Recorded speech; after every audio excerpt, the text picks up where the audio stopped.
Hello friends, कैसे हो आप। मैं हूं देवेंद्र राणा और आप हैं मेरे साथ मेरे यूट्यूब चैनल देवभूमि उत्तराखंड में। आप लोगों का बहुत बहुत स्वागत है। और आज का मेरा टॉपिक होगा कि हम खासकर फार्मेसी जो कर रहे हैं उनके लिए है मेरा कि मैंने सबसे पहले मैं अपना परिचय देता हूँ। मैंने फार्मेसी किया था 2010 में Gyanendra Singh institute of professional studies से।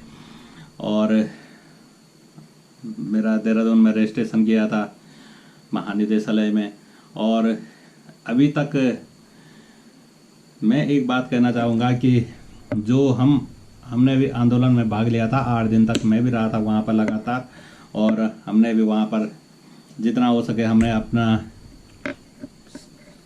समय दिया वहाँ पर। और आगे भी अगर कुछ होता है तो हम फिर अपना वहाँ पर समय देंगे। तो सबसे पहले मैं ये कहना चाहता हूँ उन लोगों को कि इस जो ये आज हमारे साथ हो रहा है कि कहीं हमारे जॉब नहीं है और हमारे अधिकारों का हनन हो रहा है, ये किस लिए हो रहा है? क्या इसके जिम्मेदार गवर्नमेंट है या इसके जिम्मेदार महानिदेशालय है? तो ये बिल्कुल भी नहीं है, क्योंकि इसके जिम्मेदार तो सबसे पहले हम हैं। क्योंकि जब हम फार्मेसी करते हैं, 2 साल का हमने फार्मेसी किया और वहाँ अप्रेंटिस भी किया उसके बाद, और प्रैक्टिस भी कर रखी है हमारी। तो हम दूसरों को क्यों अपना लाइसेंस जो रजिस्ट्रेशन है हमारा दूसरों को क्यों देते हैं हम? सबसे पहले तो बात यह है क्योंकि हम अपनी शॉप नहीं खोल सकते क्या? दूसरों की देने को हमारी ज़रूरत क्या है? और कोई बात नहीं, दूसरों को भी दो, लेकिन वहाँ पर जहाँ पर हमने अपना लाइसेंस दे रखा है, रजिस्ट्रेशन दे रखा है लाइसेंस बनाने को, वहाँ पर हम काम क्यों नहीं कर रहे हैं? हम दूसरी जगह काम क्यों कर रहे हैं? हमने अपना रजिस्ट्रेशन कहीं दुकान पे दे रखा है दुकान वाले को, और वहाँ पर गिरवी रखा हुआ है, और हम काम दूसरी जगह कर रहे हैं। तो इस प्रोफेशन का मतलब तभी तो हमारा जो है, और हमारे इसका फायदा उठा रहे हैं जो 5 पास है 8 पास है जो लोग हैं, वो वहाँ पर दवाई बेच रहे हैं। और हम कह रहे हैं कि हाँ भाई, आशा आंगनबाड़ियों से हम दवाई दिलाई जा रही है। भाई, अगर हम अपना लाइसेंस देके किसी 5 पास 8 पास वाले से दवाई बिकवा सकते हैं, हम भी तो बिकवा रहे हैं ना। तो क्या आशा आंगनबाड़ी कार्यकर्ती वो गाँव में दवाइयाँ नहीं दे सकती हैं?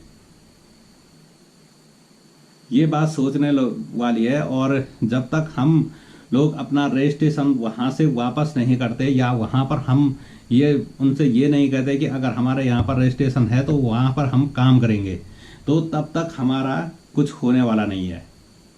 क्योंकि सबसे पहले हम जितने भी फार्मासिस्ट हैं जिन्होंने अपना रजिस्ट्रेशन दे रखा है, पहले वापस मांगना पड़ेगा।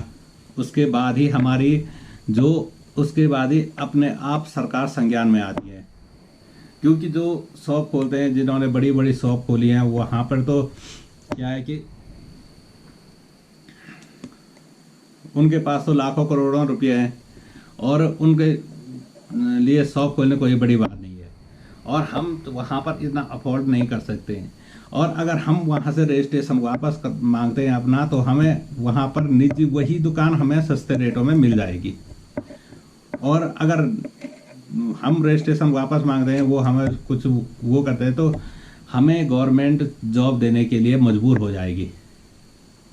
क्योंकि बड़े लोग होते हैं, वो क्या करते हैं कि किसी को इलेक्शन लड़ने के लिए दे देते हैं पैसे, और उनके पास तो दुनिया भर का होता है, तो उस आड़ पे वो उनको कुछ नहीं कहते उनसे। और सारे उत्तराखंड या पूरे देश ही में ये प्रथा चल रही है कि जो रजिस्ट्रेशन है फार्मेसी हम कर लेते हैं, लेकिन रजिस्ट्रेशन हम बेच देते हैं। ये सबसे बड़ी हमारी मूर्खता है, और हम अपने को बेच रहे हैं। हम वो रजिस्ट्रेशन नहीं बेच रहे हैं, हम अपने को ही पूरा बेच रहे हैं। तो ये सोचने वाली बात है, और ये मनन करने वाली बात है कि अगर हम आज नहीं जागे तो कभी नहीं जाएंगे। सबसे पहले हमारा रजिस्ट्रेशन है। जब तक हम अपना रजिस्ट्रेशन वापस नहीं मांगते हैं, तब तक हमारा कुछ होने वाला नहीं है। चाहे हम या आप जितना जो लगाए, लेकिन होने वाला कुछ नहीं है। जो IPHS मानक है वो भी नहीं हटेगा तब तक। क्योंकि जब हम गाँव में, क्योंकि वहाँ पर दवाई देने के लिए आम जो आंगनवाड़ी कार्यकर्ती हैं, आशा कार्यकर्ती हैं, वो भी मतलब 8, 10, 12 पास रहते होंगे तो वही कर रहे हैं, वही दे रहे हैं। और जो हमने रजिस्ट्रेशन जिनको दिया है वो भी उतना ही पड़े होते हैं, वो कोई ज़्यादा नहीं होते हैं। तो जब वो दवाई बेच सकते हैं तो वो नहीं बेच सकते हैं क्या? तो ये सोचने वाली बात है, मनन करने वाली बात है। और जब तक ये कदम नहीं उठा गया, मेरा सभी जो देहरादून में मंत्रिमंडल का गठन हुआ उनसे भी मेरा अनुरोध है कि सबसे पहले ये बात उठाए कि जो जिनका भी रजिस्ट्रेशन लगाया हुआ है वो अपने रजिस्ट्रेशन को वापस मांगे, तभी जाके कुछ बड़ा हो सकता है। तभी हमको गवर्नमेंट जॉब भी देगी और हमारा अधिकार भी हमको मिलेगा। और जो हम आज, क्योंकि लड़के क्या कर रहे हैं कि कंपनियों में तो 6-7 हज़ार में नौकरी कर रहे हैं, क्योंकि फार्मेसी वगैरह कंपनियों में बुरा हाल है, और 2-4 हज़ार वहाँ रजिस्ट्रेशन के भी मिल रहे हो। आदमी उसी में खुश है, उसको कोई वो नहीं है कि भाई मैं क्या हूँ, क्यों किया, कैसे किया। उसको केवल ये है कि मैंने रजिस्ट्रेशन भेज दिया भाई, अब यहाँ से भी थोड़ा बहुत मिल रहा है, अपना गुजारा करना है, बस हो गया।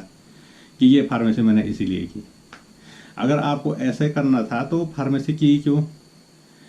मुझे लगता है कि करीब करीब 70% या 65-70% ऐसे हैं जिन्होंने अपना रजिस्ट्रेशन रखा होगा।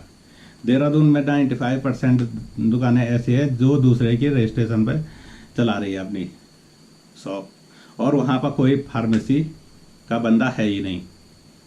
क्योंकि अगर फार्मेसी का बंदा होता तो ये नौबत आती ही नहीं। वहाँ पर बैठे होंगे, कोई 8 पास होगा, कोई पढ़ा ही नहीं होगा, ऐसे करके काम चल रहा है। जबकि फार्मेसी का एक अहम रोल है ड्रग एंड कॉस्मेटिक एक्ट 1948 के तहत एक अहम रोल है कि जहां दवा वहां फार्मासिस्ट। लेकिन हम नारे लगा रहे हैं जहां दवा वहां फार्मासिस्ट, लेकिन हम अपने आप ही कह रहे हैं कि जहां कि लो भाई मेरा रजिस्ट्रेशन ये है और आप दवाई बेचो, तो गवर्नमेंट हमारा साथ कैसे देगी? ये सोचने वाली बात है, और ये सबसे बैन बात है। तो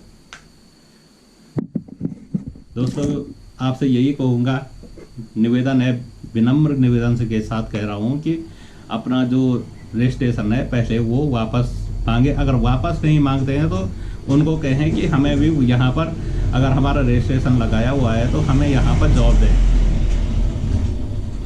कि बिना फार्मेसी के हमारा रजिस्ट्रेशन कैसे, हमारे रजिस्टर पर दवाई बेच कौन रहा है? पहले तो ये पता करो कि हमारे रजिस्ट्रेशन पर दवाई बेच कौन रहा है। ज़्यादातर वही होंगे। तो दोस्तों इस वीडियो को लाइक करें, शेयर करें और सब्सक्राइब करें, और जितना हो सके उसको शेयर करें, जिससे कि हर फार्मेसी जिन्होंने अपना रजिस्ट्रेशन बेच रखा होगा उन तक ये आवाज़ पहुँचे और थोड़ा वो भी मनन करे। तो धन्यवाद।